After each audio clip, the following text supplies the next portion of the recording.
The Save Nigeria movement has commended the management of the National Youth Service Corps for maintaining its integrity posture despite manipulation against it by some politicians. The Save Nigeria movement, led by Solomon Semaka, while briefing newsmen in Abuja, cautioned Enugu Governor-elect Peter Mbah against tarnishing the image of the NYSC. Peter Mbah cannot be in the position to arrogate himself a certificate and force the scheme to endorse same, simply because he's a governor. There is so much falsehood paraded over the matter by interested parties, and it is our advice that the man should admit his wrongs and face the law. It has happened in the past. Mbah should learn from history. The NYSC is bigger than his dreams and his political ego.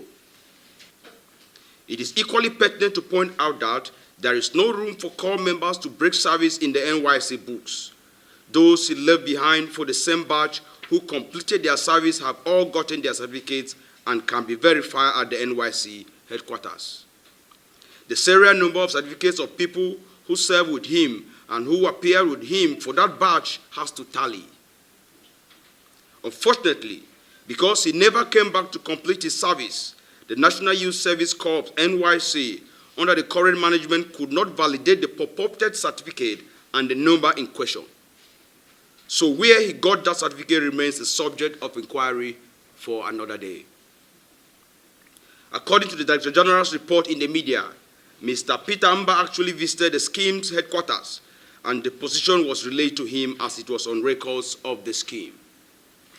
Rather than commend the Director General and management for their uncompromising posture and integrity, it was to the greatest surprise for the scheme and Nigerians to wake up to a suit filed by Mr. Peter Mbah seeking to compare the NYSC to rather validate a forged certificate it did not issue.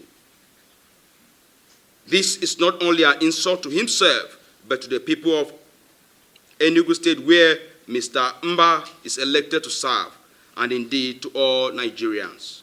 It's almost becoming a pattern that many Nigerians who school outside the country see the one-year mandatory service as a waste of time and often fall victim to certificate racketeers, who unfortunately have been unable to crack the tight security at the NYSC Directorate of Certification. Instead, they churn out fake certificates that fail to pass NYSC forensic tests. Peter Mbah should come out boldly and tell Nigerians where he got his certificate and apologize to NYSC for what could be described as defamation. The suit filed by the governor-elect Mr. Peter Mbah against NYSC is nothing but an abuse of court process, lacking merit and a bare-faced attempt to force the scheme into accepting that it issued a fake document that did not originate from it.